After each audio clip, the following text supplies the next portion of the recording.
guys, this is Neil with Catalyst Machine Works, and you have come across the frame assembly video for our new awesome machine. This is called the Dopplebanger 5-inch, and we've got this for sale on our website right now. Quite a few of you have gone ahead and pre-ordered this, and we are shipping them right now as we speak actually. We are about to actually run out of our first batch, so I've got to get another batch ordered. Okay, so this video, I'm going to do this a little bit differently than I have in the past. A lot of the time I tend to be long-winded and my videos run a bit long.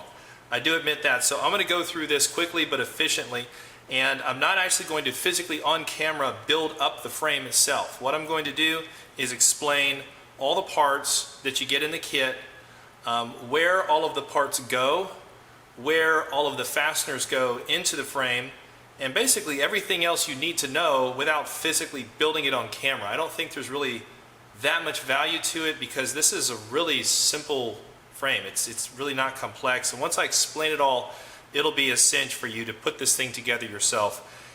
In addition, if that's not quite enough for you, if you need some more direction, we are sending one of these in kit form off to one of our partners. He has a YouTube channel and he's going to do a full build with all the electronics from the beginning all the way to the end. So that'll be an additional resource for you guys to help you out. Alright, so let me speak briefly about what this is and why we did this. So you probably could get a hint from the name Dopplebanger that this is a variant, or we'll call it in a lot of ways an improvement on our Banggot, which we came out with a few years ago. The frame itself goes together really in the same way. The main structure goes together in the same way as the Banggot, so if you have one of those, this is going to be familiar territory. What we did is we improved the rigidity of this frame. We made it a little bit lighter, right? It's about the same weight, but a little bit lighter, okay? It also has some more crash resilience, so it's tougher in a crash. Additionally, what we did is we took these two motors here in the front and we moved them out from center line a bit so that you've got no props in view on lower inclinations of your HD camera. Some customers had requested that. Another nice thing about this frame is that it comes with a GoPro mount. So this GoPro mount here that you see here already attached is already included in the frame. All right. Now, using this GoPro mount, of course, you're not going to have any protection for the GoPro, but I'm actually right now as we speak designing some casings that you can then put around your GoPro. Those will be available for purchase on our website. This frame will fit pretty much all of the existing antenna mounts for FPV antennas, for radio antennas like Crossfire, ELRS, things of that nature. There is a lot of different VTXs that you can fit in here. So basically any existing HD system or analog system on the market will fit in this machine. Right? So you don't need to worry about, well, is it going to fit? Well, it will fit. Right? We've made sure of it. All of the different patterns are available here, and you'll have no problem fitting your system, your FPV system, into this frame. All right, so let's go ahead and tell you what is included in the kit. All right, so we've got the bottom plate, we've got a top plate. In the top plate, there's going to be two press nuts, M3 press nuts, pre-installed. We've got 4 arms, the front brace, 2 battery straps, a fastener and hardware bag. It's got things like screws and washers and standoffs and all that kind of good stuff. We've got the included camera mount, okay? We've got 2 types of FPV mounts, FPV camera mounts. Okay, this one that you can see I have installed here, or a more traditional, if this doesn't work out for you for whatever reason, which it will for most people, if it doesn't for you, we have these more traditional type of camera mounts. And we have these 2 little plastic spacers that are designed to space the front brace here. Okay, now one thing I do want to mention is that this frame does not come with the antenna mounts, right? So you're going to need to go to the accessories section and pick out the type of FPV antenna mount that you want.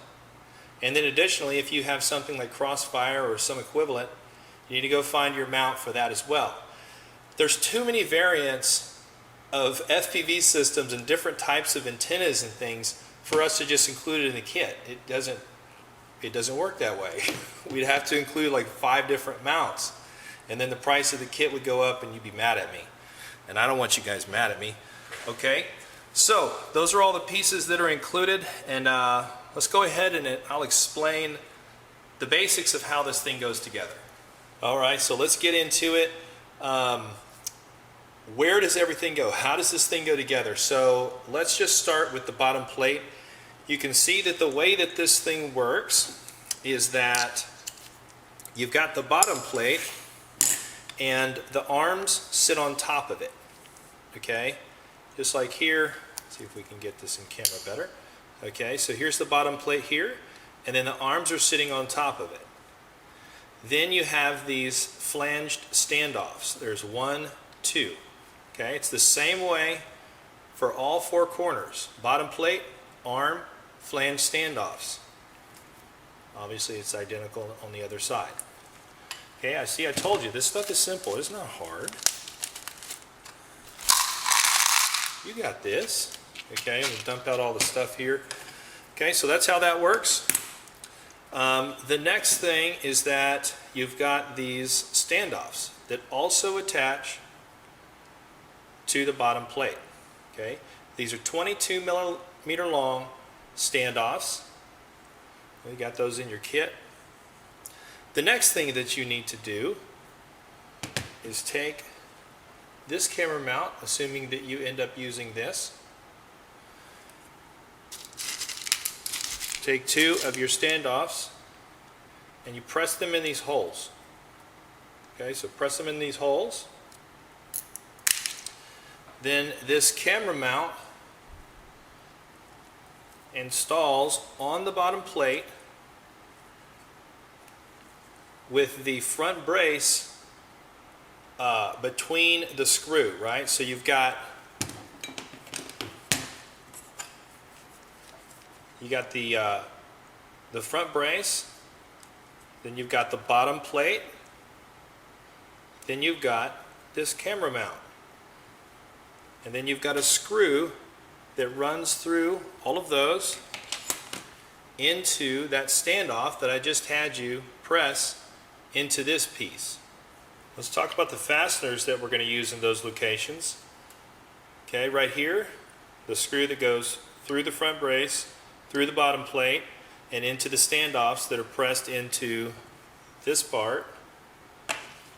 This is M3 by 12 millimeter socket head steel screw. Then we've got these self-tapping screws. There's one of them here and one of them here. This is what they look like in your kit. If I'm not mistaken, they're the only 2 self-tapping screws in there, so you can't miss them. These are a number 4 by 3/8 of an inch long.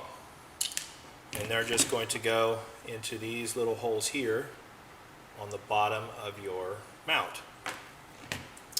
Now, we talked earlier about the arms. These arms here and the standoffs.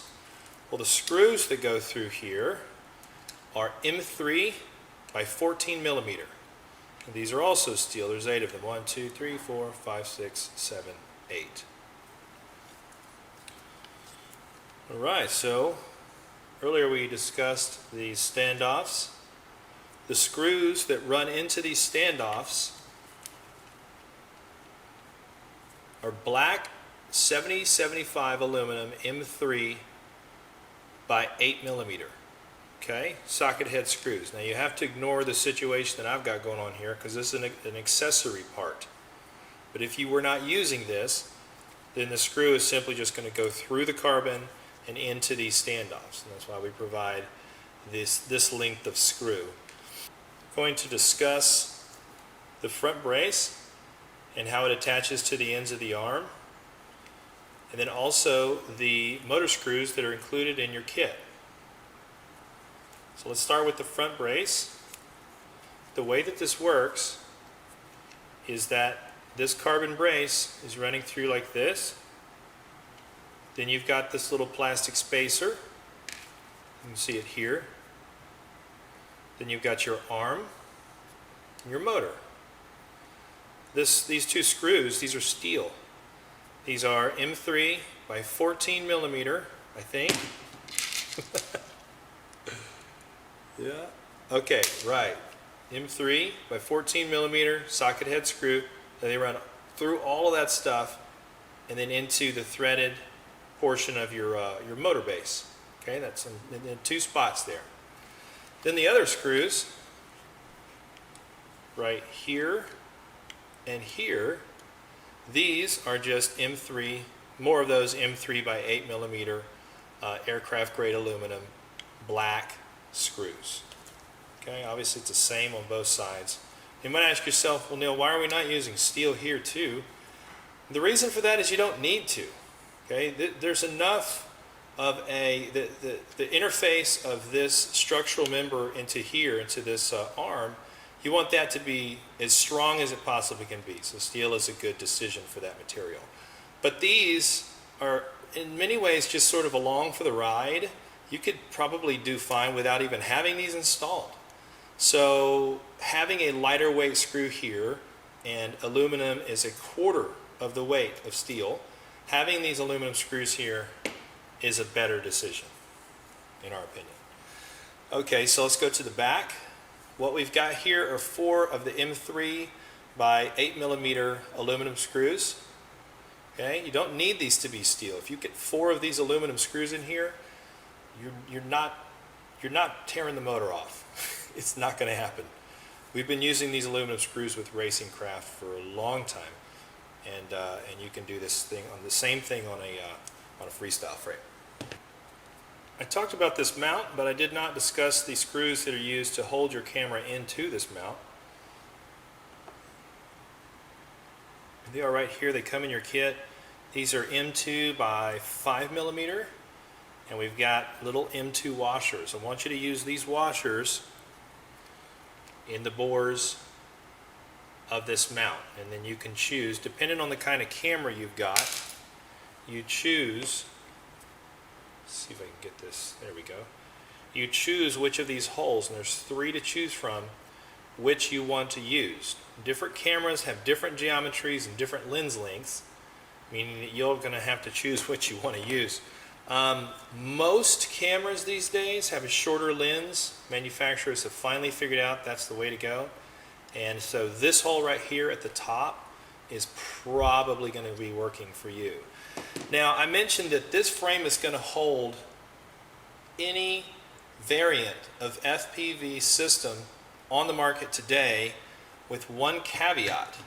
If you have a camera that is, instead of 19 millimeters wide, which is considered a micro camera, if you have a mini camera which is 20 millimeters wide, it may not, well, it will not fit in this mount properly because it needs to have that width. We're going to be producing a variant of this that will fit a 20 millimeter wide camera. Okay, so inquire to us about that if you'd like to print that out yourself, or we can sell you one, however you want to go about it.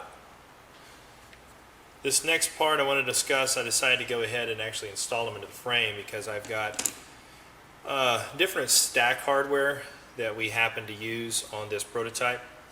They're not representative of what we're actually shipping, so oops. So what we are shipping looks like this, okay? We've got some button head screws. They are the only button head screws in your kit. There's 4 of them, right? And then you've got these little standoffs, these little plastic hexagonal standoffs, M3.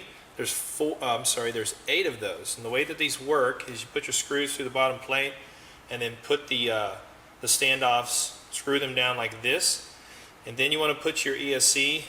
I don't happen to have at my workbench right now an ESC, so just use your FPV imagination and imagine that this is an all-in-one ESC. Shazam! Look at that. Now in your mind it's an all-in-one ESC. So we put that down.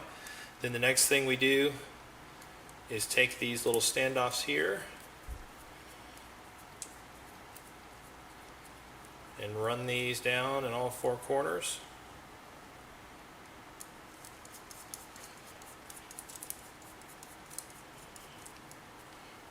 This is an improvement from the Banggood. On the Banggood, we provide all plastic stack hardware.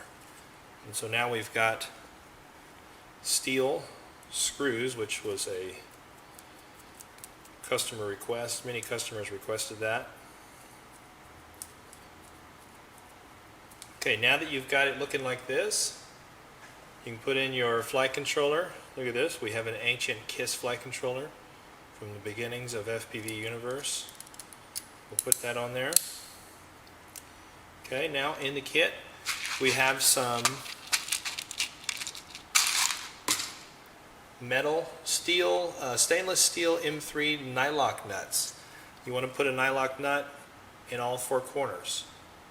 I'm not going to do that for you. Pretty self-explanatory. Just put it on here and lock your stack down. Now I'm going to discuss the camera mount and how that attaches to the top plate. Okay, so here is your camera mount, and what you're going to do is press these spacers in. There's two of the larger spacers. There's 6mm OD, and there is two of the smaller spacers that are 4.5mm OD. When you put them in, they're going to look like that. Then this sits on here like this, okay, on your top plate. Then what you're going to do is run your screws through. In the back, we've got M3 aluminum, M3 by 8mm aluminum screws. You want to also put an aluminum washer underneath each screw. Then in the front here, you're also going to use a couple of the aluminum washers. And then we've got steel screws here. These are M3 by 12mm long socket head screws.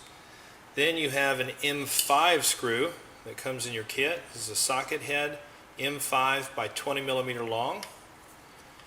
And you have an M5 hexagonal press nut that you can press into this bore, and then you can get this to work with most of the recent popular GoPros. So all of the GoPros, or really any camera that has the little fold down tabs, can run into here and you can use with this mount.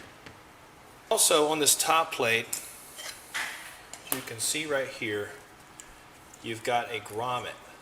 Okay, so what this is for is to protect the pigtail coming off of your all-in-one ESC from the edges of the carbon fiber. So you're going to take this little grommet and you're going to install it right here.